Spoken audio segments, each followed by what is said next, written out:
Cuando yo hablo de deglución, hay de movimientos voluntarios y movimientos involuntarios. El movimiento voluntario es que tú te lleves a la boca la comida, el alimento. Ese movimiento voluntario tienes que hacerlo tú. De ahí empiezas a masticar y ese es un movimiento también voluntario. Y luego que pasa el alimento al esófago, ya todo es contenido completamente involuntario. ¿Bien? De las peristalsis tienes que saber que hay tres tipos: peristalsis primaria, secundaria y terciaria. La peristalsis primaria es la propulsión del alimento en una onda genérica que hace que el bolo alimenticio se propulse y llegue al estómago. Eso se llama peristalsis primaria. La peristalsis secundaria es una peristalsis por irritación, que es cuando se queda algún tipo de alimento ahí, el esófago se contrae enérgicamente y eso hace que se elimine. Y la terciaria es una onda netamente irritativa, por lo tanto no tiene movimiento, solamente tiene irritación del esófago. Si es que hay alguna alteración de cualquiera de estas, chicos, de cualquiera de estas, eso genera patología en el paciente.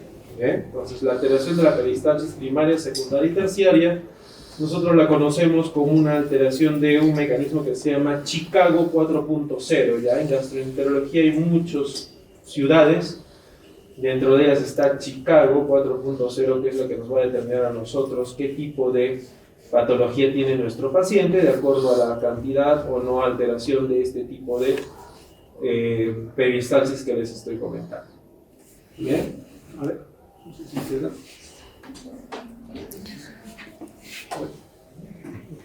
Ese es mi mapa.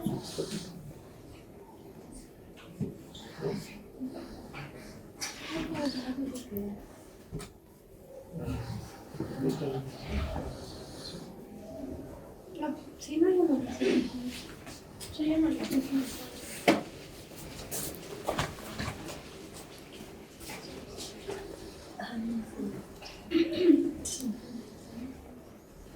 Bueno, seguimos. El bolo alimenticio entonces demora habitualmente de 0.5 a 1.5 segundos para que el alimento pase y cese la respiración. Ya la respiración debe cesar y en ese momento que cesa la respiración se cierra el epiglotis y al cerrar el epiglotis generamos esta cierre del epiglotis y por lo tanto paso del bolo alimenticio. El bolo alimenticio pasa y eso genera que nuestro paciente tenga paso del alimento. ¿Bien? Luego de eso, que se abre el esfínter esofágico superior, ya el paso de propulsión del alimento va por estas ondas que les comento, ya primaria, secundaria y terciaria. Bien. Y este peristaltismo que va a avanzar. ¿Bien? Hola, un favor, está muy abajo, ¿lo podemos subir? No sé por qué no lo proyectan aquí. Ajá. Y bueno, luego de eso que pasa la propulsión, que habitualmente dura de 5 a 7 segundos, después de esos 7 segundos ya podemos hacer el paso del alimento y eso se llama presentación de relajación del esfínter esofágico inferior. ¿Ya? O sea, con esto ustedes deben saber. A ver, ¿ahí mejor? No.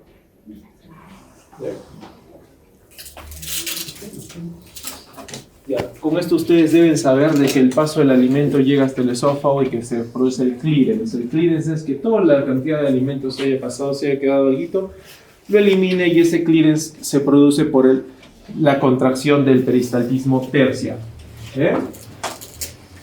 Listo. Entonces, cuando veamos que esta alteración del esófago se altera, hay una fisiología alterada del esófago y hay dos tipos de fisiología: peristaltismo primario y peristaltismo secundario. Gracias. Si no hay peristaltismo primario, nunca va a pasar el alimento y eso se llama trastorno deglutorio o alteración motora del esófago.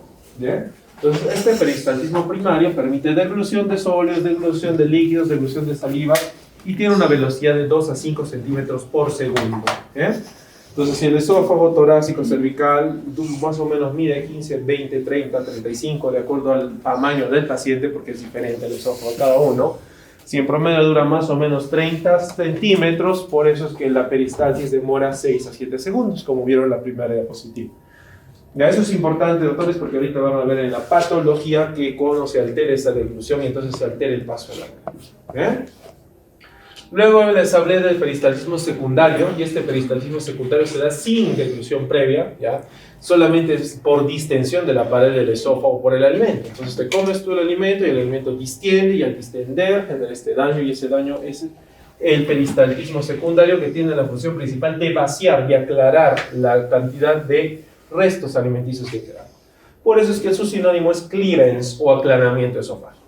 ¿Bien? Entonces, peristalsis primaria, yo me la llevo a la boca, como mastico, degluto. Para deglutir mi epiglotis, ¡pam!, se cerró. ¿Cuánto duró eso? 0.5 segundos, dejo de respirar.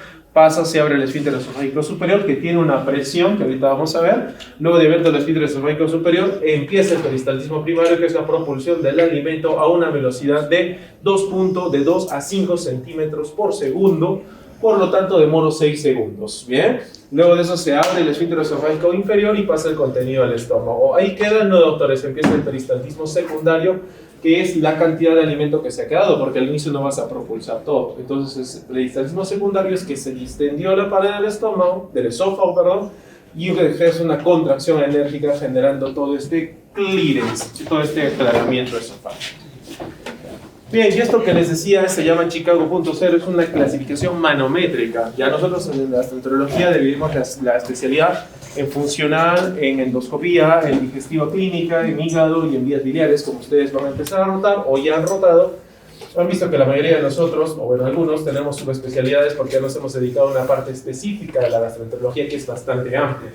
Esto es una subespecialidad que se llama trastornos funcionales. Y ahí en los trastornos funcionales está la elaboración de pHmetrías, manometrías, impedanciometrías y demás. Esto, doctores, es una manometría, ¿bien? Y la manometría mide contracción, mide esfínteres, mide presiones. Entonces ustedes ven en la eje de las Y una barra que dice milímetros de mercurio, ¿cierto?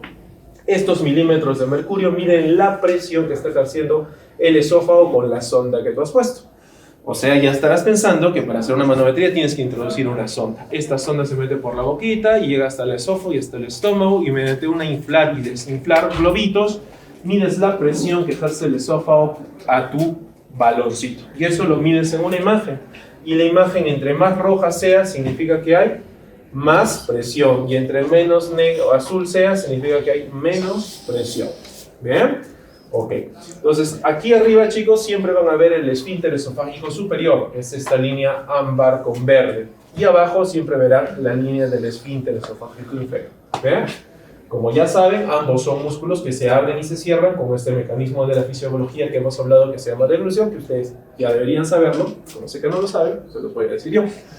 Entonces, este esfínter esofágico superior se abre, miren, se abre a los 80 milímetros de mercurio. O sea, tiene que ser una presión enérgica. Conclusión, el esfínter esofágico superior tiene un músculo. Que si alguien sabe cómo es, le pongo un punto más. ¿Cómo se llama ese músculo? El esfínter esofágico superior. Son 3 músculos. Forman un triángulo. Y cuando ese triángulo se abre, genera algo, una patología. Exacto, ¿y qué músculos son? El cricofaringio principalmente, ¿ya? El cricofaringio genera la presión del esfínter esofágico superior y ahí forma el famoso triángulo de Killian, anatomía. Y si del triángulo de Killian sale o se propulsa el esófago, se llama divertículo de Senker, y el tratamiento será una diverticulectomía, ¿no? O sea, cortar el divertículo para que el paciente ya no tenga ese problema. Ojo, ahora las hacemos endoscópicas, ya no necesitamos de cirugía, pero las podemos hacer endoscópicas. ¿Bien? Ok. Cualquiera que sea el caso, el esfínter esofágico superior se relaja y empieza a tragar el alimento. El paciente y se va a marcar una sonda o una onda que pueden ver que está en distintos colores. ¿Bien? Entonces, este es el paso del mecanismo del alimento, lo conocemos como peristaltismo primario, que hablamos hace un momento, que va a llegar al esfínter esofágico inferior, que debe tener un tono normal, que como puedes ver aquí más o menos es entre 5 y 10 milímetros de mercurio, y cuando se abre, eso pasa el alimento, ¿ya? Y aquí hay algo que quiero que prestes atención y que observes. Esta parte de aquí se llama relajación transitoria, ¿ya? Eso donde no hay rojo y vuelve a haber rojo se llama relajación transitoria. Y es el momento en el cual el esófago, después de la peristalsis, descansa. Descansa para que tú puedas volver a comer y vuelva a pasar el alimento. Cuando esta relajación está alterada, te da reflujo. ¿Ok? La fisiopatología del ERGE, por lo tanto, es el aumento del tiempo de la relajación transitoria.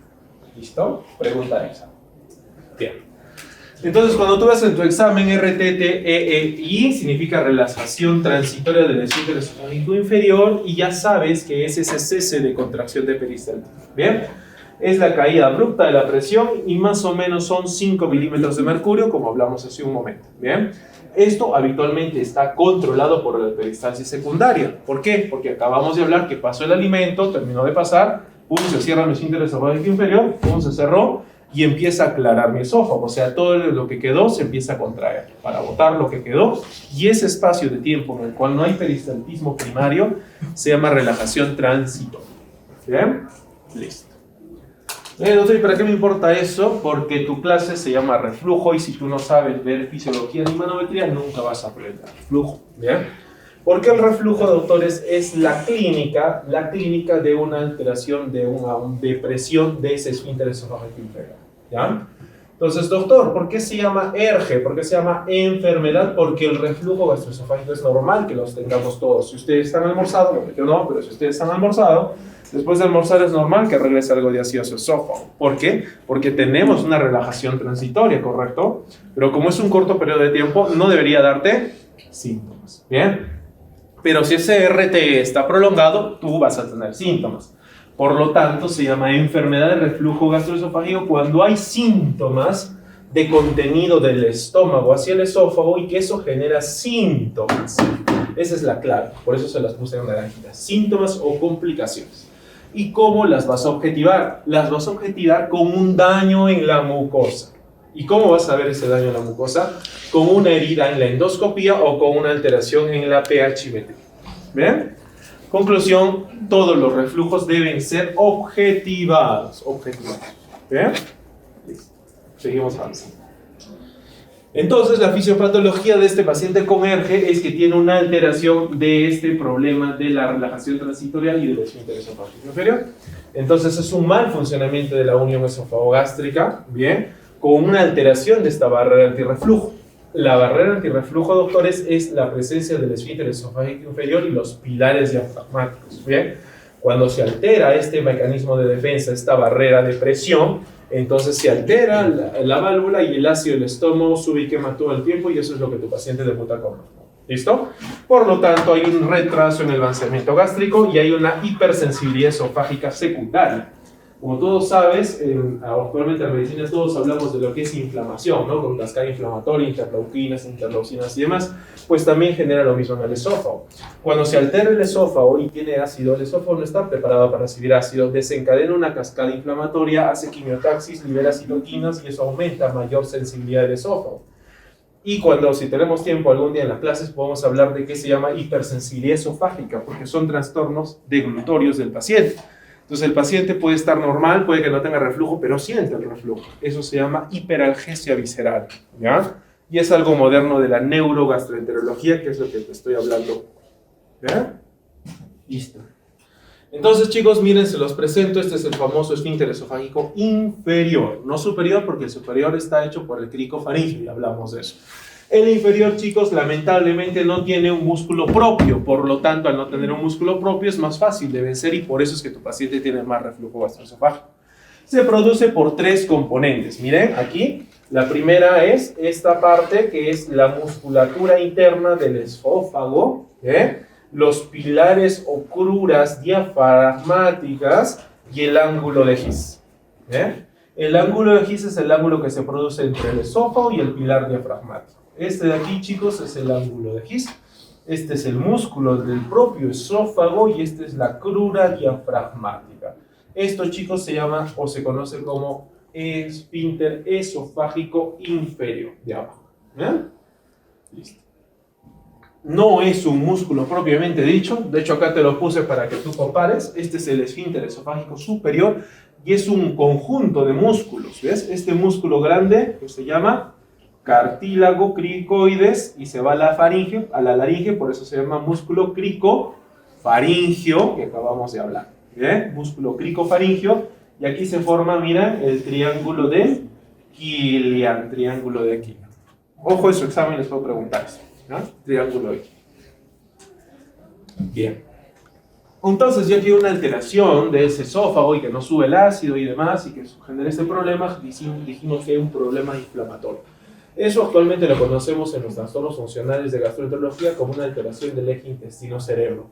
Actualmente sabemos que nuestro cerebro manda señales de inflamación, aumento cortisol, aumento de noradrenalina. Todo eso genera que nuestro estómago, nuestro intestino y nuestro colon funcionen mal. Y ahí están los famosos trastornos funcionales que los gastroenterólogos los agrupamos en un nombre que se llama consenso Roma. ¿Qué número? 4. Consenso Roma 4. Ojo, el Roma 5 salió hace un año, solo dio unas pautas, por eso seguimos usando Roma 4. Este consenso Roma 4 te va a hablar de cualquier problema funcional que tengas de gastro, ¿ya? Esofagitis, por ejemplo, alteración de peristalsis alterada, hipersensibilidad esofágica, síndrome intestino irritable, bloating, dispepsia funcional, o sea, todo lo que es funcional lo vas a ver en esta guía Roma 4, que es de libre acceso y la puedes leer. ¿Bien? ¿Qué dice esa guía? Que habla del esófago, que hay una alteración de este famoso eje intestino-cerebro. Entonces, el esófago se altera la unión esofagogástrica. ¿Por qué? Por la RTEE, relajación transitoria, ¿no? Por una alteración de esa válvula, y eso hace que el esófago pierda su integridad de la mucosa. Genera el ácido y el esófago no está preparado para recibir ácido y se empieza a destruir, se empieza a abrir, empieza a generar heridas. Esas heridas las conocemos como esofagitis y tiene una clasificación que se llama los ángeles. Y los ángeles va a determinar el daño que tiene la mucosa. ¿Bien? Listo. Entonces, ese daño en la mucosa, ese genera una sensibilidad central, hipervigilancia, y eso genera que este mecanismo genere un circuito sin ser, cerrado, sin término. Entonces, si yo quiero tratar ERGE, tendré que tratar la RTE, tendré que tratar el daño a la mucosa y también tendré que tratar la hipersensibilidad central. Si no, nunca curaré el reflujo. ¿Bien? Esto es un concepto relativamente moderno. El estudio que les pongo ahí es de la AGA, la Guía de Práctica Clínica del año 2024. Yo les voy a dejar las diapos para que la puedan ver ahí, las referencias que están abajo que no se pueden ver. Bien. Y sea cual fuese el problema, a tu paciente le va a dar clínica. Y la clínica de tu paciente es principalmente el síntoma cardinal que se llama pirosis. ¿Qué es la pirosis? La pirosis es la quemazón, el ardor, la agrura retroexterna, ¿sí? El paciente refiere que sube un ácido del estómago hacia el esófago y siento que me quema, doctor, me arde. Eso se llama pirosis, chicos. Y tiene una sensibilidad de 30 a 76 y una especificidad de 60 a 96. Si saben algo de bioestadística, sabrán que entonces no tiene buena sensibilidad, pero sí tiene buena especificidad, por lo tanto significa que si lo tiene, no hace diagnóstico de ERGE, pero si no lo tiene, probablemente no tenga ERGE, ¿ok? De aquí para adelante ustedes pueden ver que las pruebas que tengan alto valor de especificidad tienen alto valor predictivo negativo. ¿Qué significa eso? Que lo descarta, ¿bien? Pero no lo confirma, ¿bien? Entonces, que yo tenga pirosis, que no tenga pirosis, significa que no tengo reflujo. ¿Bien? Ese es el mensaje para casa. ¿Qué más puede sentir tu paciente? Regurgitación. ¿Qué es la regurgitación? Es la presencia del alimento del estómago hacia la boca y que tú lo tengas. Y de aquí que lo tengas la regurgitación, tienes dos caminos. O lo escupes, se llama rumiación. ¿Bien? O que te lo tragues, eso es propiamente regurgitación. ¿Bien?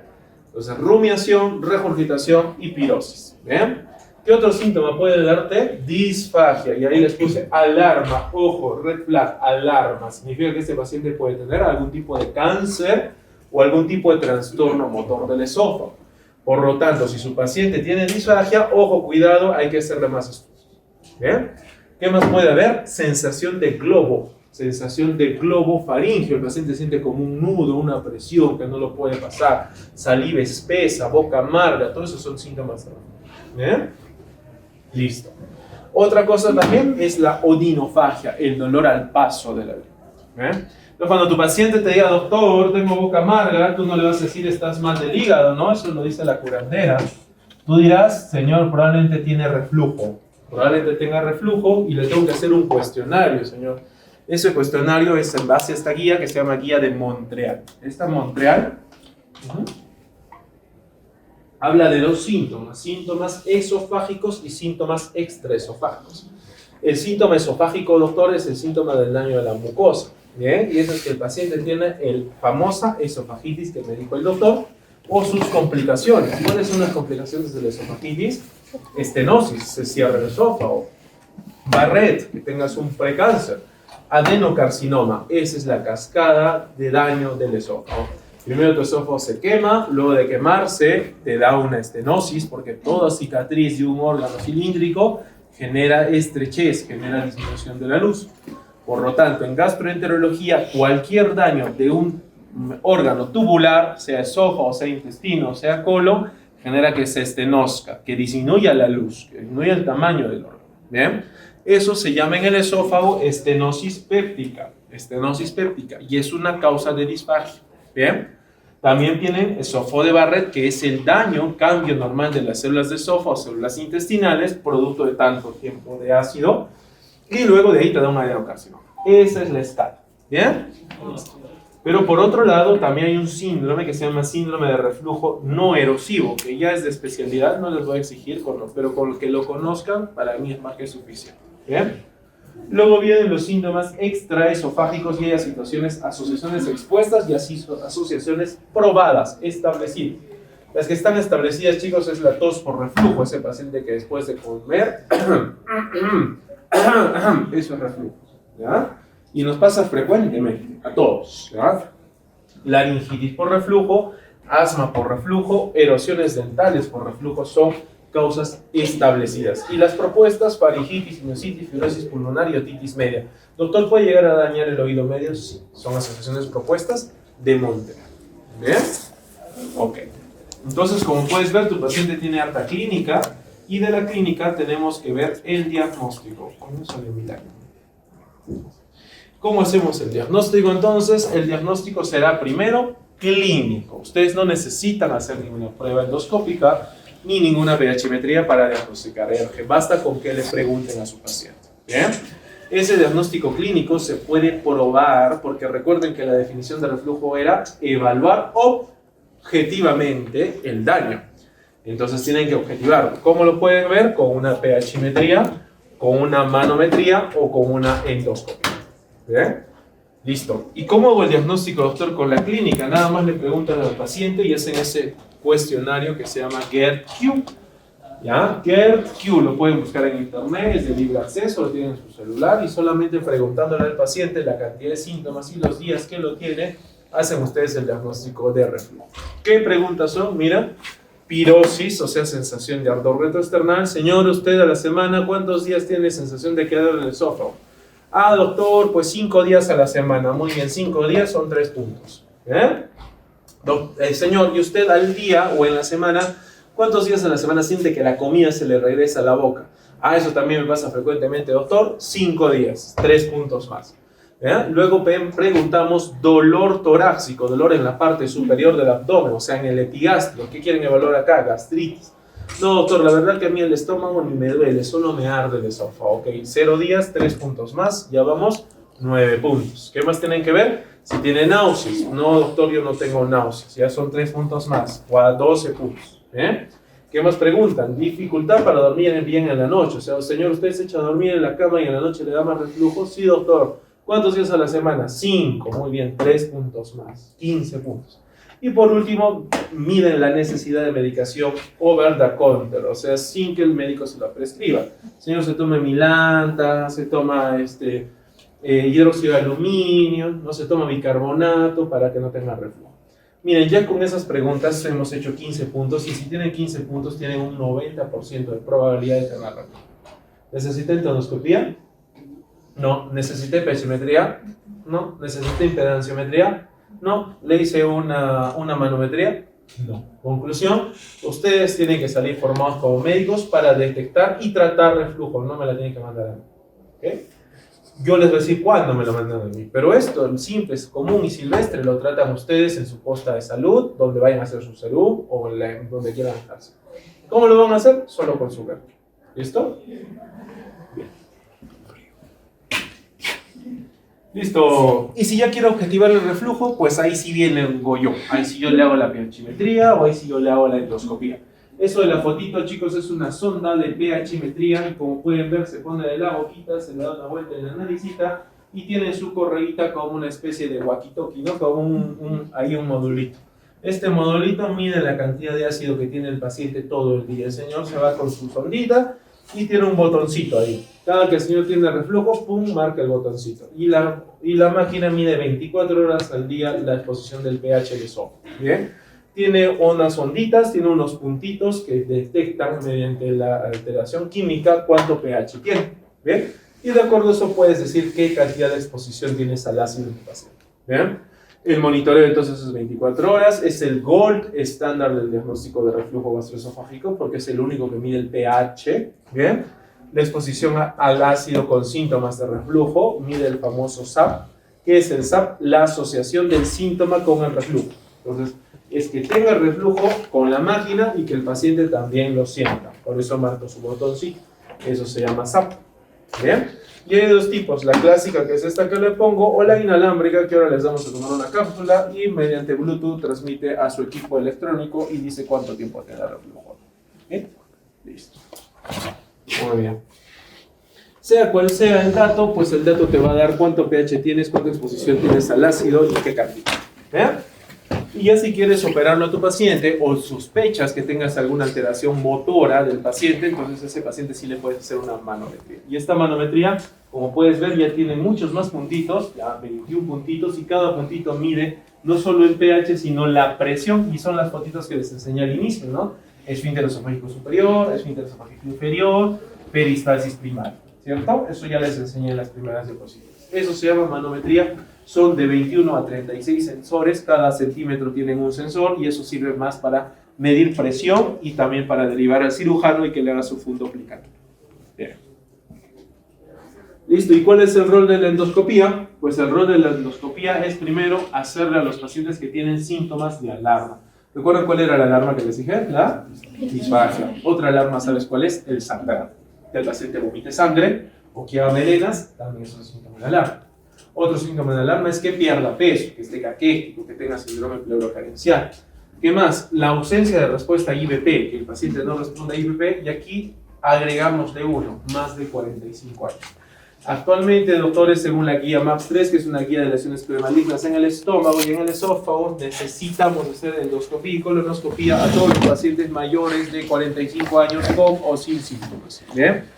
O sea, si tienen papás, tíos, hermanos que tienen más de 45 años y no se han hecho una endoscopía, deberían mandarlo porque detectamos más cáncer de esófago, estómago y... ¿Listo? Entonces a esto se agrega 45 años por esta guía MAPS-3 que salió en el 2023. ¿Verdad? Listo. ¿Y qué dice que hay que hacer la endoscopía según la guía? Bueno, como pueden ver, yo hablo bastante de guías porque en gastroenterología, a diferencia de otras especialidades, todo lo tenemos parametrado en una guía. ¿Qué es guía de reflujo? La guía del consenso Lyon 2.0, está la guía americana, que es la que les estoy hablando. ¿Quieres hablar de intestino irritable? Hay una guía. ¿Quieres hablar de hepatitis? Hay otra guía. Todo tiene guías, de tal forma que lo que te enseño yo, o en Estados Unidos, o en China, o en Corea, o en cualquier lugar del mundo, es lo mismo, porque todos nos parametramos en lo mismo.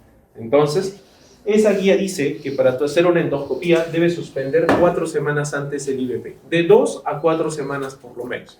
Si no la suspendes 2 semanas, no vas a ver nada en el esófago, porque ¿qué hace el IVP? Baja el ácido del estómago, ya no sube el ácido, ya no quema. ¿Y qué vas a objetivar en la endoscopía? Nada, lo vas a ver normal. No significa que no tenga reflujo, significa que está tomando bien su operatorio. ¿Ok?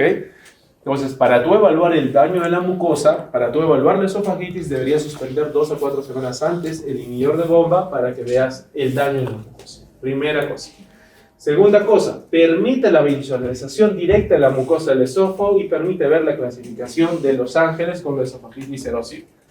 Ahí les pongo el consenso Lyon 2.0 porque este consenso dijo que los pacientes que tenían esofagitis erosiva Los Ángeles A, o sea, heridas menores de 5 milímetros, tenían una alteración kappa, o sea, interobservador muy baja, o sea, lo que el doctor miraba y lo que yo miraba era diferente. Entonces, lo quitaron del consenso y a partir de ahora hablamos de esofagitis erosiva cuando es más de Los Ángeles B, B de beso.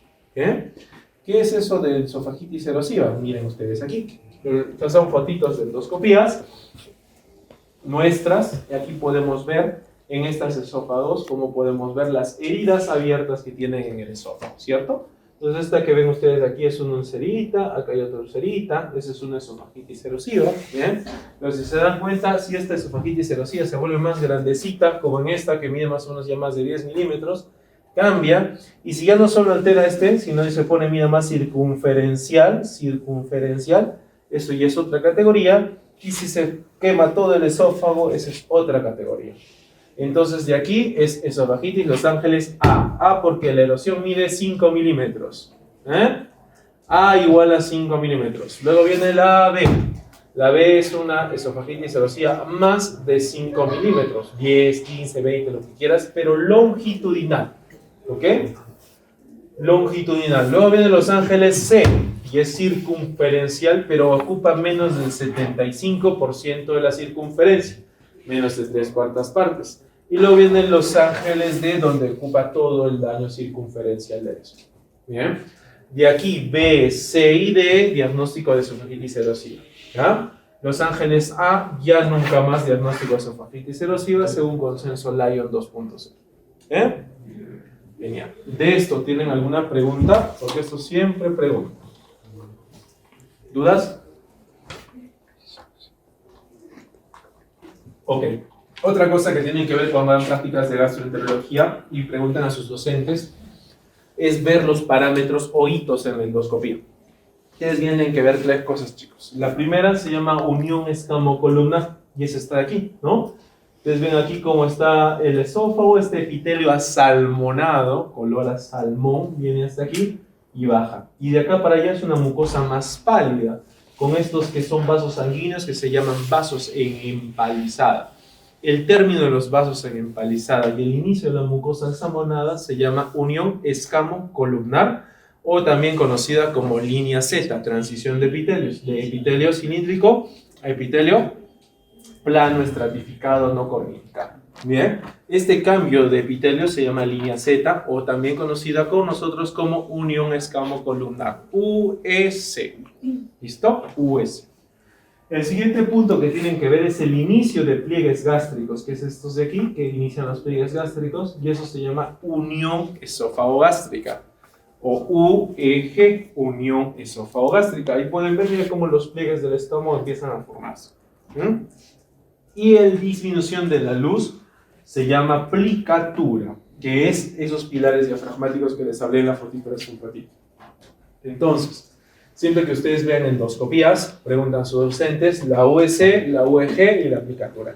Todo informe endoscópico bien hecho debe tener estas 3 mediciones, porque eso determina a nosotros patología. ¿Bien? Listo. UEC, UEG, plicatura. Y el daño que es A, B, C, O. Listo.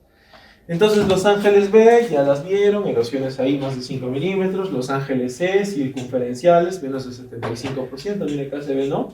Mira todo esto blanco. Todo eso son menos del 75% de la circunferencia dañada. Y Los Ángeles D, que es todo el esófago quemado, todo completamente quemado. Y este paciente tiene barrera aquí, tiene barrera allá, tiene esófago de Barrett. ¿Bien? Si se dan cuenta, y ahora que hablo, si me alcanza el tiempo, un poquito de Barrett, verán como del epitelio de los otros que estaba acá chiquitito, ahora la línea Z está acá afuera, ¿no? Como que se subió, como que se extendió. Eso pasa porque la metaplasia va comiendo, se va comiendo, se va comiendo el esófago y eso genera daño. Entonces, si ustedes quieren ver, la unión escamocolumnar en esto estará más arriba y la esofagogástrica más abajo, ¿no es cierto? Y esos puntos son importantes para una clasificación de Praga, que es de esófago de Barrett. ¿Ves? Otra ciudad. ¿Ves? Lyon, Montreal, Chicago, Praga y hay como 20 más. ¿Okay? Listo. Ya después les explico si no se entiende. Bien, entonces no se duerman, aterricemos, ya, lleguemos al diagnóstico. Entonces, ¿cómo hacemos el diagnóstico? Con ese pequeño algoritmo muy bonito. Entonces, ustedes pueden ver arriba, paciente que tenga reflujo, regurgitación, que tenga pirosis. Primero, le hacemos la calidad de vida, le hacemos su GERQ. ¿Listo? ¿Qué hago después del GERQ? Ya diagnostiqué ERG. ¿Necesito hacerle algo? No necesito hacerle nada. ¿Qué le voy a hacer? Le voy a dar tratamiento. ¿Qué le voy a dar? Mira, inhibidor de bomba de protones. ¿Cuántos días? ¿Un día? ¿2 días? ¿3 días? ¿Un mes? No, 8 semanas. 2 a 3 meses de IVP. Siempre usar el IVP de mayor dosis y siempre usar 2 veces al día. Ahora les voy a hablar del IVP todavía. ¿Bien? Pero 8 semanas de tratamiento. Si luego de las 2 a 3 meses de tratamiento el paciente se completó todos los síntomas de reflujo, ¿listo? Este paciente se le suspende el IVP. ¿Listo? Y se curó del reflujo. ¿Lo curaste tú? Lo curé yo. Lo curaste tú. No necesitaste mandar a la gastroenterólogo. Bien. Y estos de aquí sí son los que me tienes que mandar. Cuando después de las 8 o 12 semanas de tratamiento con IVP no tiene un completo alivio de los síntomas, yo le pruebo intentar 2 o 4 semanas más de IVP, o sea, ya 3 meses. No funciona, le hago la endoscopía. Corroboro si es una esofagitis Los Ángeles B, C o D, si es un daño netamente por el reflujo, por el ácido, ¿no es cierto? Entonces confirmo el reflujo y voy a un algoritmo que se llama reflujo refractario de tratamiento. ¿Bien? Pero si es que no, le hago una endoscopía y me sale Los Ángeles A o normal, este paciente no tiene esofagitis erosiva, o sea, no es el daño, el ácido. ¿Qué le está pasando? Tiene alguna otra alteración y ese puede ser, por ejemplo, esófago hipersensible, esófago no erosivo y demás. Eso es para el gastroenterólogo, el resto para el médico general. Bien. Listo, chicos, hablemos rápidamente de tratamiento para que no se me duerman y no se cansen. Bien. El tratamiento de nuestros pacientes son 3 pilares importantes. La primer pilar es disminuir la producción de daño del esfínter esofágico inferior. Y es normal, como les dije al inicio de la clase, que todos tengamos reflujo, ustedes y yo. El reflujo es fisiológico, ¿bien? Pero cuando me da síntomas y cuando tengo daño, ya se llama enfermedad. ¿Qué son los alimentos que generan que mi esfínter esofágico inferior se disminuya más su tono? Son estos que están aquí. Café, ¿ya? El café a la cabeza es el principal causante de que el esófago se abra más y por lo tanto disminuye el tono del esfínter esofágico inferior. Chocolates, ¿ya? Chocolates, igual. Bebidas carbonatadas, gaseosas, da mucho reflujo, ¿ya? Alimentos con alto contenido en picantes, ¿ya? Ají, rocoto, pimienta, picantes, frituras, ¿tá? Todo lo que sean frituras les da reflujo. Y el alcohol, que está más abajo, no se mira ahí, el alcohol también es importante. Entonces, si tú comes tu salchipapita con tus 2 cervezas y te comes un chocolate, te va a dar sí o sí reflujo, tengas o no tengas RG, porque tu tono del esfínter esofágico inferior se va a alterar. ¿Ok? Otro mala noticia, las mujeres tienen más reflujo por la progesterona. Cuando después de ovular te da ganas de comer chocolate y te da reflujo, es por eso, porque la progesterona que está alta después de ovular, estás en tu ciclo progestacional, hace que el esfínter esofágico inferior disminuya su tamaño y tengas más reflujo. Por eso que muchas pacientes vienen a mi consultorio que después de ovular les da reflujo. Y es cíclico, es menstrual, por hormonas. Las gestantes, por lo tanto, si estás gestando, tienes mucha progesterona, te da reflujo todo el tiempo. ¿Ok? Reflujo gastroesofágico. ¿Qué más? El aumento de la presión intraabdominal. Las pacientes con alta obesidad central, los muy gorditos, los muy panzoncitos, también tienen reflujo, porque aumentan la presión del abdomen. ¿Bien?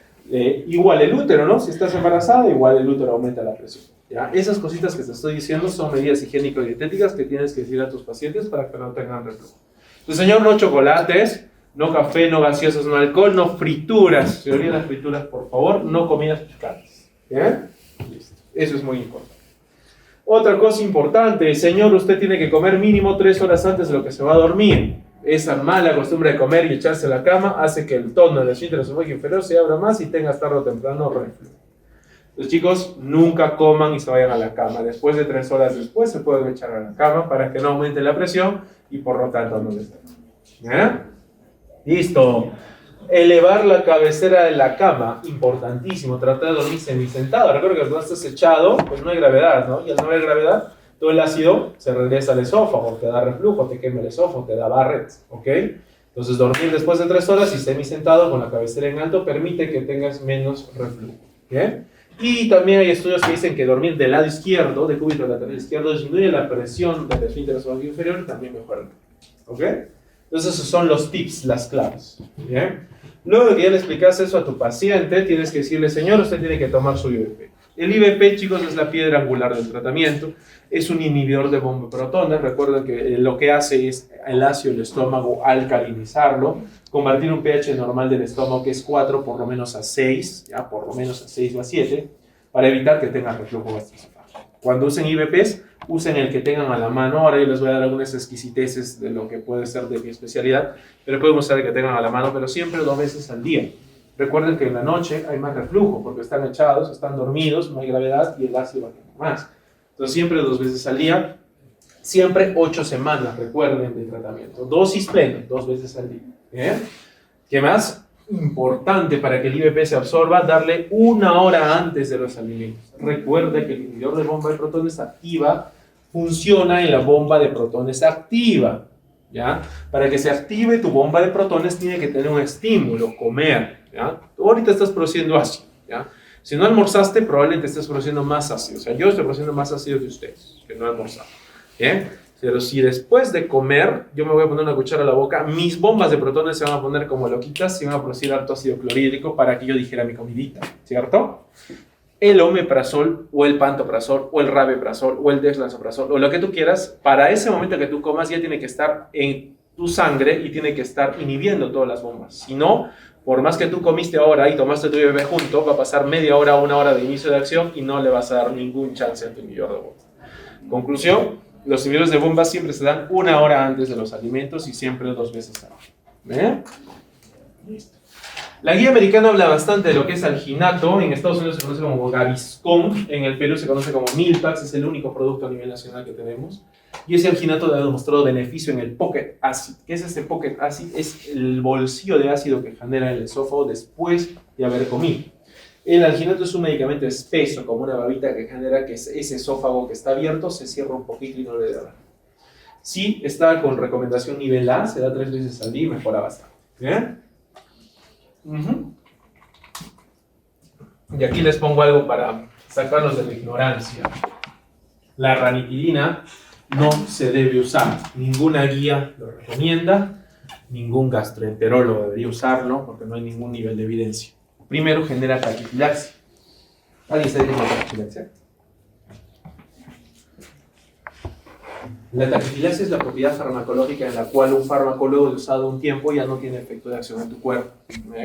La ranitidina tiene una taquifilaxia de 10 días. Si tú lo usas más de 10 días, tu cuerpo se ríe de eso. Ya no funciona.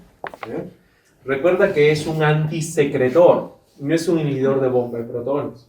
Por lo tanto, lo único que vas a hacer es secretar menos cantidad de ácido. ¿Pero cuánto tiempo lo puedes usar? Máximo 10 días. Si lo usas más, no sirve. Conclusión, ¿cuánto tiempo le tenías que dar de tratamiento al ERG? 8 semanas. ¿Servirá la ranitidina? Listo. Concepto farmacológico básico de ustedes en quinto, no ya son de sexto, quinto sábado. ¿Okay? Por lo tanto, un especialista no debería recetar. Se puede recetar, sí, si quieres, máximo 7 días y para uso nocturno. En la noche, puedes ver que el paciente tenga más secreción y lo puedes usar ahí. Si no, no lo uses. Progenéticos, preguntita, ¿servirá? Seguro que han visto algo en sus prácticas o van a ver que algún gastroenterólogo para mí. ¿Sirve?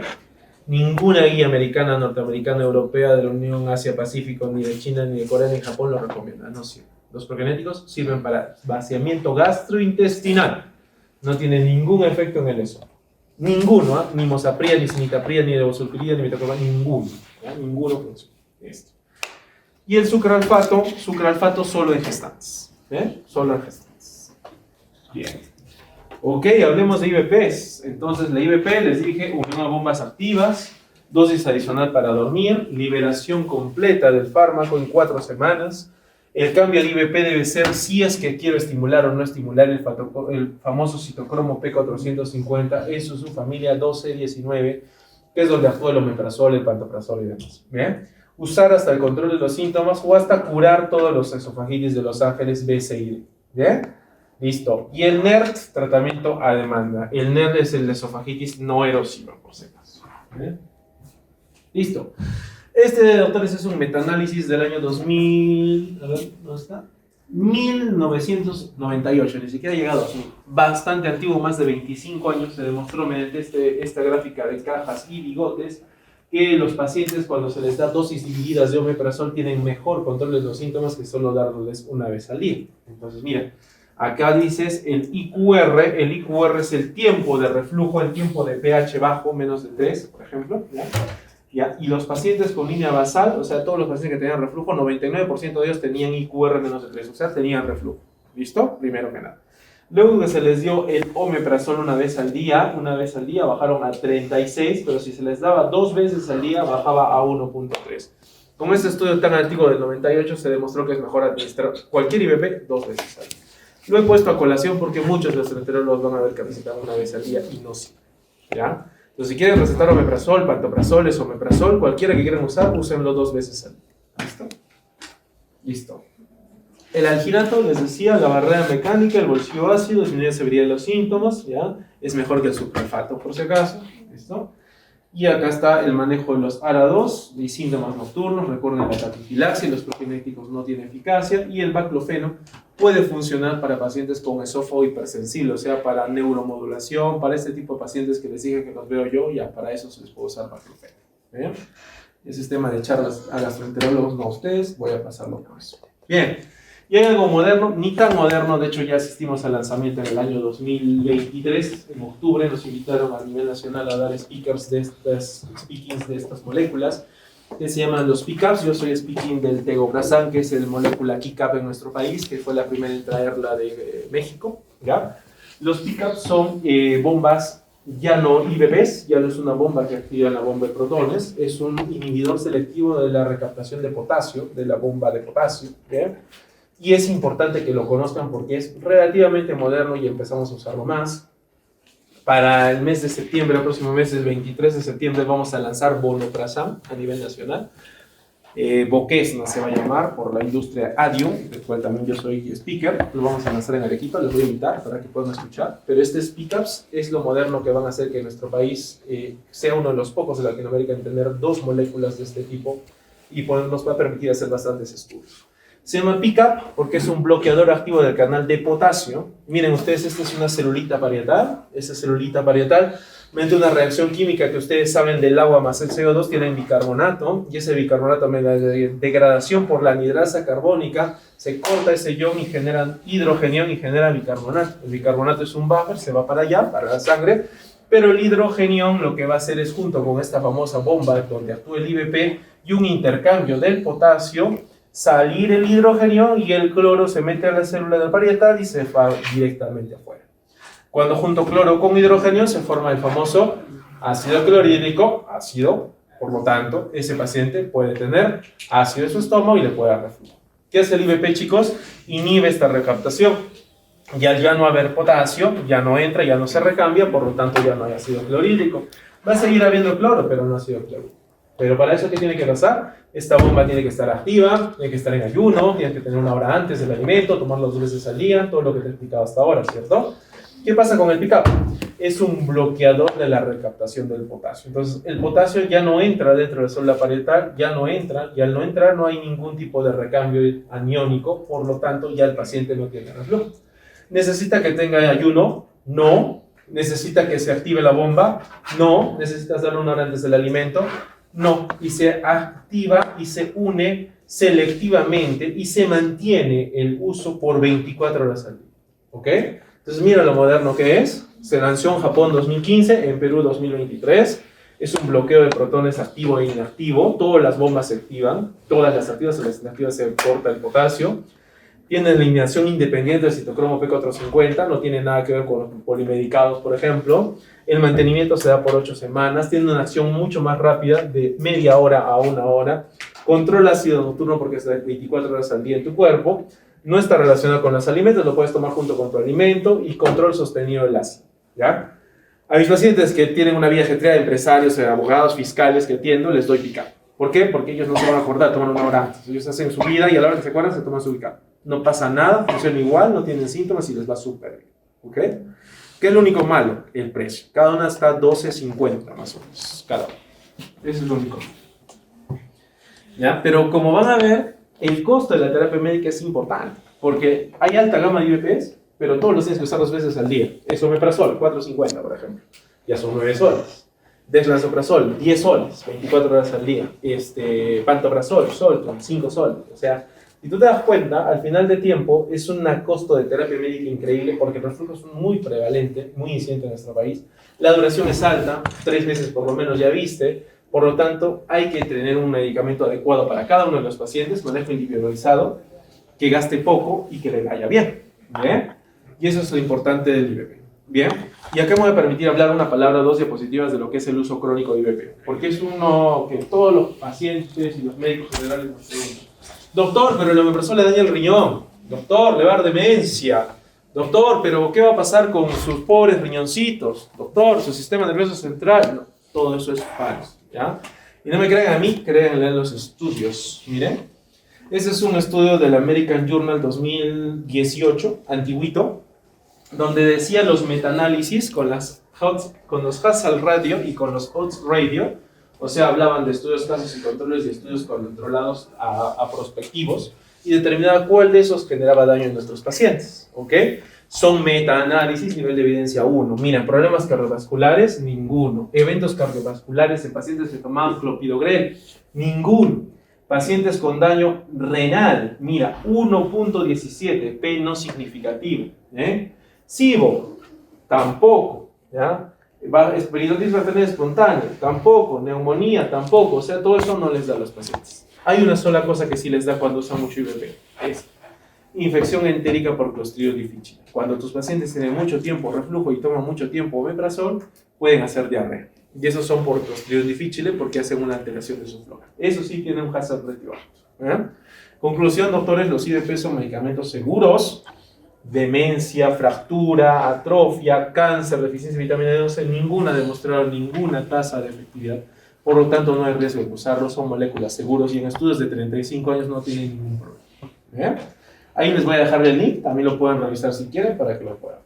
¿Bien? Listo. Muy bien, chicos. Y acabamos de hablar del tratamiento quirúrgico. ¿A quiénes operamos? Operamos a los que respondan IVP. Primer consejo. Nunca operen a pacientes que no respondan IVP. Porque el IVP, ¿qué hace? Bajar el ácido del estómago. Y al bajar, ¿qué pasa? Ya no tiene reflujo. ¿Qué va a hacer la fundoplicatura? Lo mismo, voy a cerrarle el hueco y ya no va a subir el ácido, ¿cierto? Conclusión, si el paciente no respondió al IVP, no tiene indicación de tratamiento químico. ¿Bien? Entonces, miren, ¿a quiénes operar? A pacientes con buena respuesta al IVP, dependiente de IVP y que tiene una calidad de vida aceptable. ¿Cuándo lo operamos? Cuando el paciente quiera informar los efectos colaterales nada más. Si el paciente tiene reflujo no erosivo, o sea, a pesar de que tiene pirosis, entro y en la endoscopía no veo nada de esofagitis, ese paciente tiene igual beneficio, o sea que no tiene indicación de cirugía.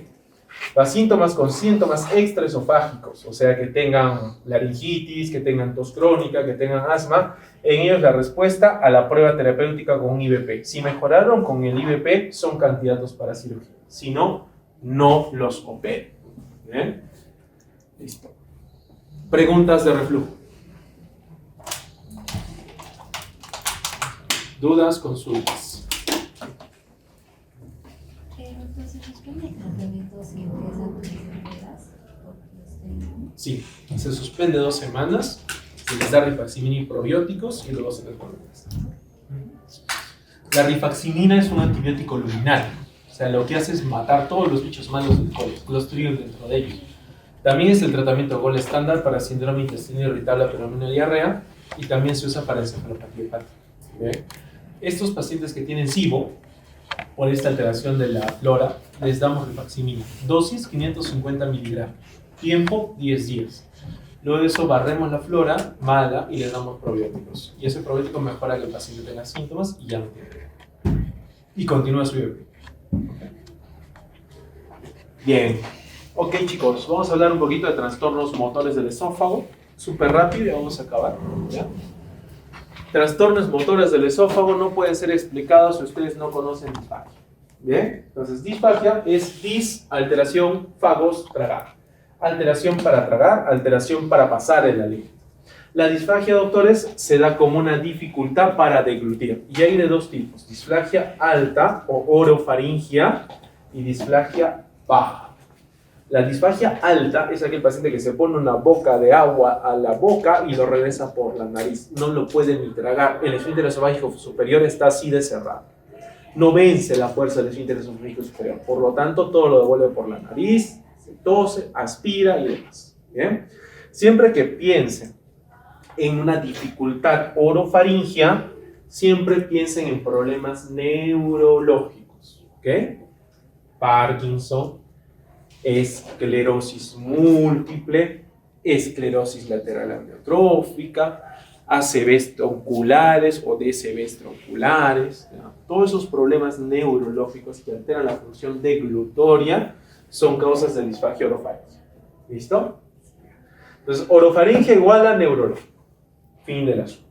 Luego viene la disfagia baja, que es la dificultad después de deglutir. O sea, el señor sí se pone su boquita de agua, sí se la traga, pero ya cuando pasa, siente dolor. no traga, no puede pasar. Se pone una bocanada de papita, puré de papa y no puede pasar. Toma agüita para que pase. Eso es disfagia baja. Y la disfagia baja o disfagia esofágica, para que ustedes la tengan que ver, tienen que ver si es a sólidos o a líquidos, como dice aquí mi cuadro. Si es una disfagia líquidos, siempre pensar que es una disfagia por una enfermedad neuromuscular. ¿Sí? O sea, la orofaringe era neurológica, este es neuromuscular. O sea, una alteración de la placa mioentérica, el nervio al músculo. Esa alteración de la placa mioentérica, chicos, es una enfermedad neuromuscular. ¿Eh? Si esta disfagia sólidos o líquidos es intermitente, o sea, hay días que sí, hay días que no, y les da dolor torácico, hay que pensar en espasmo esofágico distal. Y el esófago se contraiga, ahorita van a ver cómo se ve en el esofagograma, pero se contrae y no pasa. Ojo, ¿cuál es la palabra clave aquí, chicos? Intermitente. ¿Bien? Intermitente. Pero si esa disfagia baja es continua, persistente, entonces tienen que ver dos cosas. Si tiene pirosis crónica, ¿qué era pirosis crónica? La sensación quemazón retroesternal. Ok, ¿qué pasaba cuando tenía mucho reflujo? Se cerraba el esófago, ¿cierto? Entonces, paciente con pirosis crónica, con disfagia sólidos y líquidos continua, es una esclerodermia. Esclerodermia. ¿Qué es la esclerodermia? Ustedes se han hecho reumato, ¿no? ¿No? ¿No tenemos reumato? ¿Endocrino? Ok, bueno. La esclerodermia es una alteración de la placa muscular donde todo está como duro, adormecido, tiene la piel dura, la cara dura, marcador SCLC70 para hacer el diagnóstico, ¿bien? Y esa esclerodermia hace que el esófago se convierta como un tubo, o sea, no tiene peristalismo, es como un tubo, el ácido sube y quema, y eso le da a mi paciente reflujo crónico y por lo tanto le da a mi paciente disfagia. ¿Okay? Ok, pero si no tiene pirosis y tiene baja de peso y regurgita el alimento, hay que pensar en acalasia. ¿Bien? A sin calas movimiento, sin movimiento. Es un esófago que no tiene movimiento, no se abre el esfínter esofágico inferior y está cerrado completamente. Ahorita vamos a ver fotos. ¿Bien? Ok, no se pierda, volvamos aquí. Disfagia. Cuando el paciente toma el agua y la regresa por la nariz, se llama disfagia alta, entonces es una alteración neurológica. Bien, si el paciente sí pasa el alimento y tiene que agregar agüita, se llama disfagia baja o esofágica. Y si es esofágica, tienen que pensar si es a sólidos y líquidos o solo sólidos. Si es sólidos o líquidos intermitente, eso es igual a espasmo esofágico difuso. Si es continua, ¿qué tienen que averiguar? Si tiene pirosis. Si tiene reflujo crónico, eso es igual a esclerodermia. Y si no tiene reflujo crónico, eso es igual a acalasia. Fin, con que sepan eso, están súper. ¿Ok? Ahora vamos a las sólidos. A la disfagia sólidos, progresiva. O sea, doctora, yo primero comía mi bistec de 250 gramos, normal. A los 3 meses empecé a comer 100, luego ya no comía carne, comía puré, luego molido, luego licuado. Eso se llama disfagia sólidos progresiva. Si tiene más de 50 años y ha perdido peso, eso es un cáncer. ¿Ven? Porque el tumor ha ido creciendo, creciendo, creciendo, creciendo y tapando el esófago. ¿Ven? Por otro lado, si el paciente tiene pirosis crónica, no ha perdido peso y es a sólidos, no a líquidos, a sólidos, eso es estenosis péptica. O sea, el paciente con mucho reflujo, sube el ácido, sube el ácido, sube el ácido, lo cerró, lo cauterizó. ¿Ok? Bien. Y si es intermitente, acá abajo dice anillo esofágico inferior. Anillo de Chas. Nombre epónimo, por lo tanto, preguntar. Chas. Ok. Listo. Entonces, repasemos las sólidos. ¿Vale? Disfagia, paciente que comía harto, luego come poquito. Disfagia sólidos, disfagia baja, continua, progresiva, más de 50 años, pérdida de peso, eso es igual a cáncer. Disfagia baja, paciente no pierde peso, ¿ya? Y el paciente tiene regurgitación, tiene pirosis crónica, eso es igual a estenosis péptica. Listo. Y si es intermitente, momentos sí, momentos no, anillo de Chas. Doctor, pero usted me dijo intermitente arriba. Sí, pero este es a Líquidos. ¿Y este está? Listo. Ya, de acá viene una pregunta. Sí o sí, ya, porque a mí me gusta eso. De acá viene un tema. Ya. Listo. Muy bien. Ok. Listo. Y entonces, para hablar de trastornos motores, me voy a volver a adentrar un poquito en clasificación de Chicago 4.0, que es la clasificación manométrica que ustedes vieron al inicio en las primeras diapositivas que les mostré. Chicago 4.0 entonces nos hablaba de los trastornos destructores. Y ahí está la famosa acalasia, que es una alteración de la unión esofágica o esfínter esofágico inferior, trastorno de peristalsis, espasmo esofágico distal, peristalsis o contractilidad ausente, eso es un patrón de aperistalsis, por ejemplo, de la esclerodermia, los que tienen esófagos como tubos, ¿ya? Y también está el esófago hipercontráctil, ¿bien? Ahora vamos a ver cada uno de ellos, no se asusten. Entonces, vamos. Acalasia, dijimos A sin calas movimiento. Sin movimiento es un esófago que se pone gordo, grueso, grande, pero abajo no se cierra, no se abre, por lo tanto se cierra en punta de lápiz o pico de pájaro, ¿no es cierto? ¿Ya? Entonces en el esofagograma se ve aquí el esófago bastante delgadito, chiquitito, que no pasa el alimento. No se mueve, entonces miren, el Chicago no ven la ondita bonita, ¿no? Que veían así que bajaba, no se mueve. Es un esófago que no se mueve, y como no se mueve, el esfínter esofágico inferior jamás se abre. Y como no se abre, esto funciona como una bolsa, se va llenando, se va llenando, se va llenando, y el paciente regurgita, vomita. ¿Eh? Es un paciente joven, recuerden que es una disfagia a líquidos, ahí les puse líquidos, ¿no? El paciente no puede tolerar el líquido, y eso es una disfagia de tipo acalasia, problema neuromuscular. Listo, acalasia. ¿Aló? ¿Bien? Tratamiento, chicos, tratamiento de la acalasia, este cortecito del esófago se llama, ¿cómo se llama?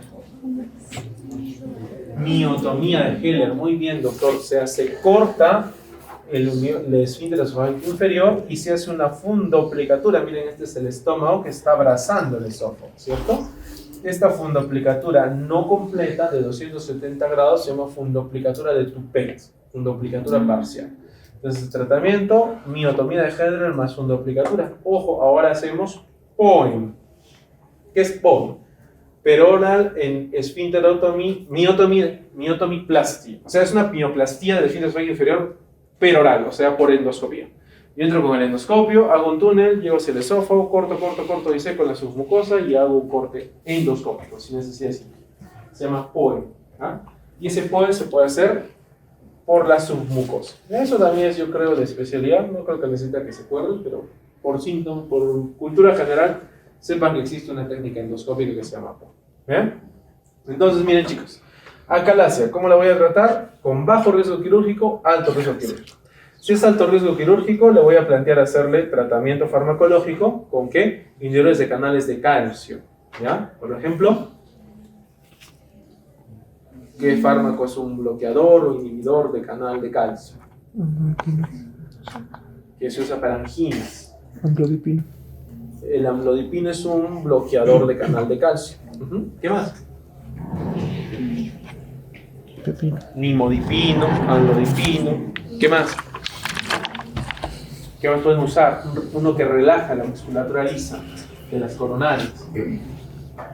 Y los nitratos. Dinitrato isosorbide, por ejemplo. A esos pacientes que tienen espasmos, que tienen mucho dolor, les podemos dar isosorbide.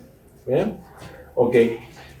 O también podemos hacerle toxina botulínica. Entro con la endoscopía y le ingreso toxina botulínica y el paciente se cura también de eso. ¿Bien? Si tienen bajo riesgo quirúrgico, podemos hacerle, según la preferencia del paciente, miotomía de Heller, POEM, aquí les decía, el POEM o la dilatación neumática. Entro con un balón, lo dilato y lo rompo las fibras, y al romper las fibras el paciente puede curar. ¿Bien? Listo. Seguimos avanzando.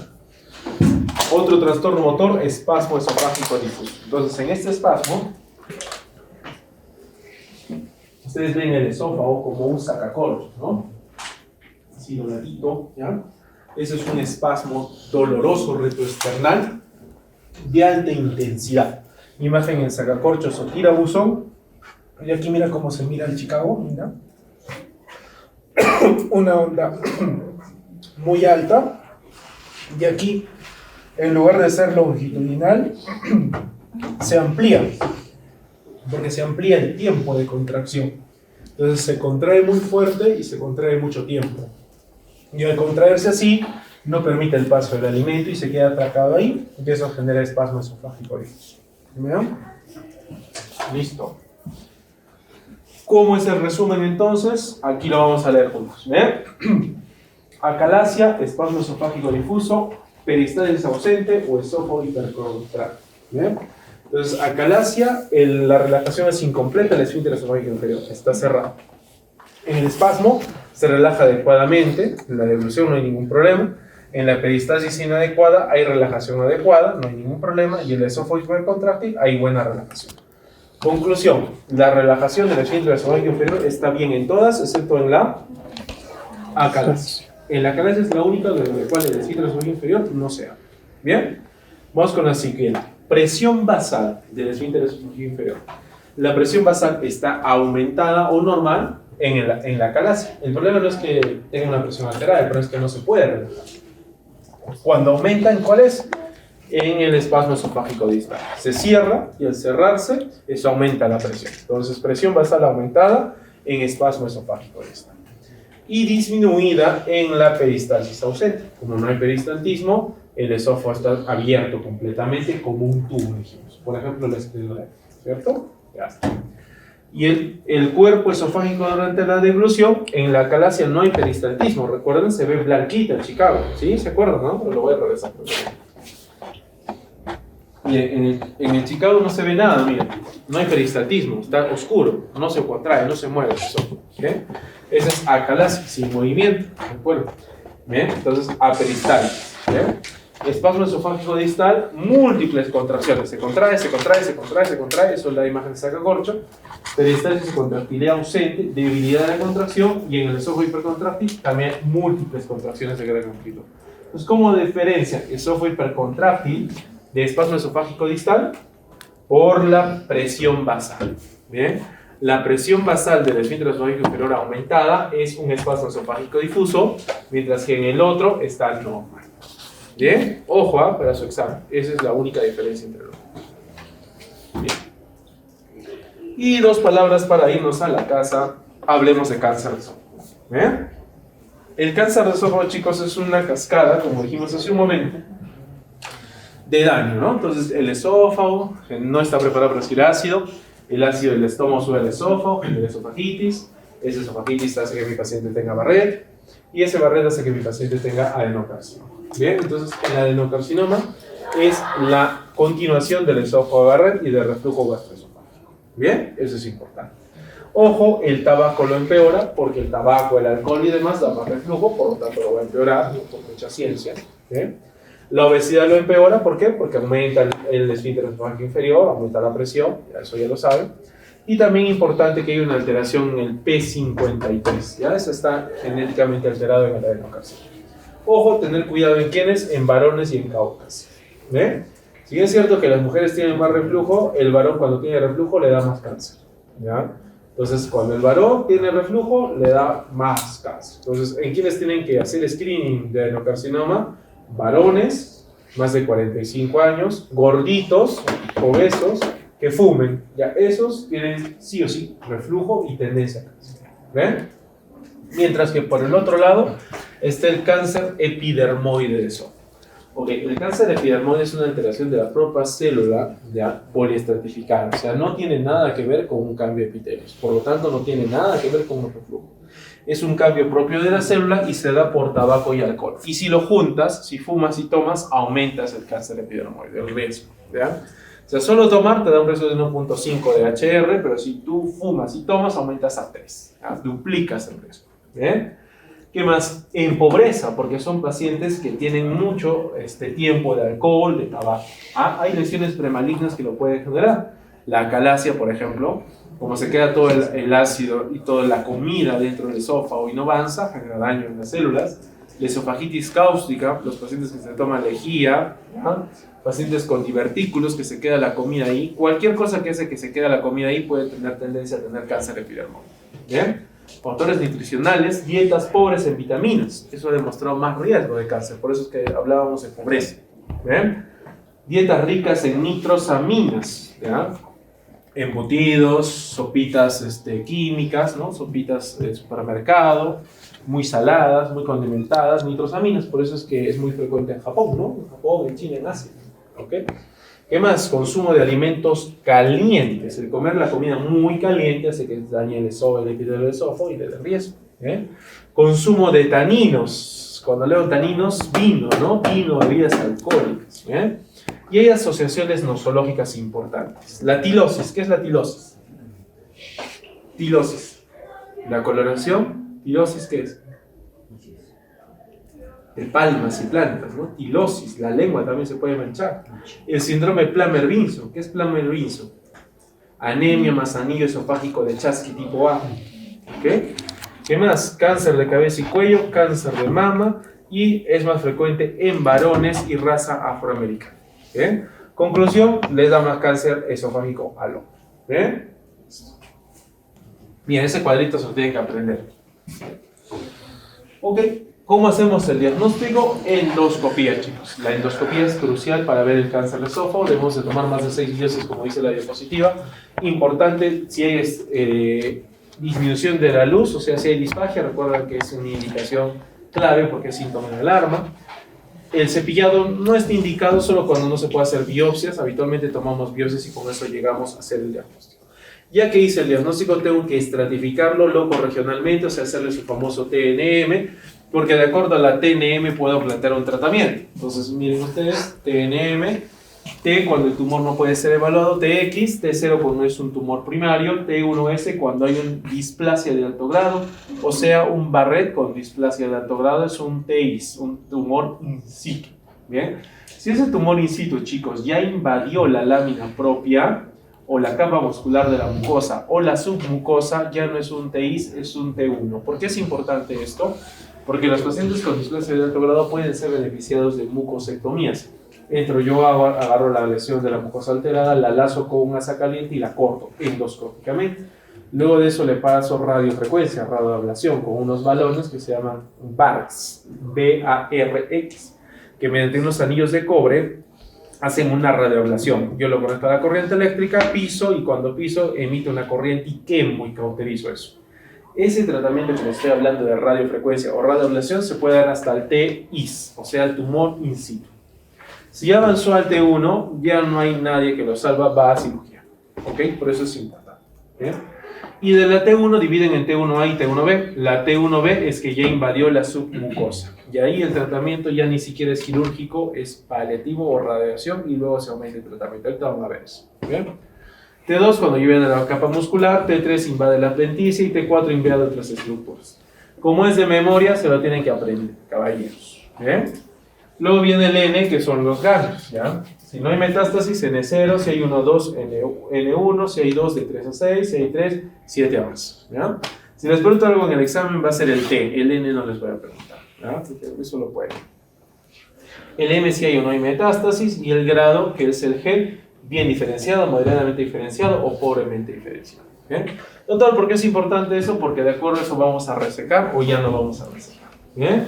Si es TIS, resección endoscópica, como les dije, mucosectomía, radiofrecuencia. Si es T1B, es faguectomía, o sea, ya no solo es cirugía de quitar el tumor, sino se les quita todo el esófago, completo, todito.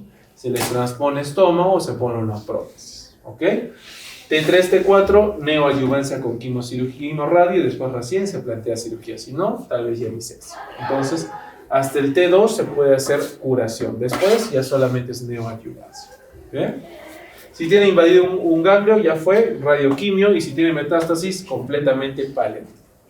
Conclusión, es un cáncer que cuando llega a dar, da muchos síntomas, porque el paciente no puede comer, se estenosa, se atraganta, le tiene que quitar todo el esófago, alta mortalidad. ¿Bien? Conclusión, está en nuestras manos detectar a tiempo un Barrett para evitar que le dé al paciente. ¿Bien? ¿Cómo podemos hacer también la estadificación? Con la ecoendoscopía. Actualmente hacemos ultrasonido endoscópico, es otra subespecialidad de gastro. El ultrasonido endoscópico permite con un endoscopio en la punta, con un ecógrafo, ver hasta dónde invadió, a qué capa mucosa invadió, y de acuerdo a eso plantear la biopsia o plantear el tratamiento quirúrgico. Estadificación a distancia con tomografía y estudios radiológicos con contraste varitado solamente está indicado en aquellos que no puedo pasar el endoscopio. Solo en esos valdría la pena. Si no, no está indicado. ¿Bien? Y listo, doctores. Me parece que eso es todo por hoy. No sé si tengan alguna duda, pregunta o comentario. ¿Dudas?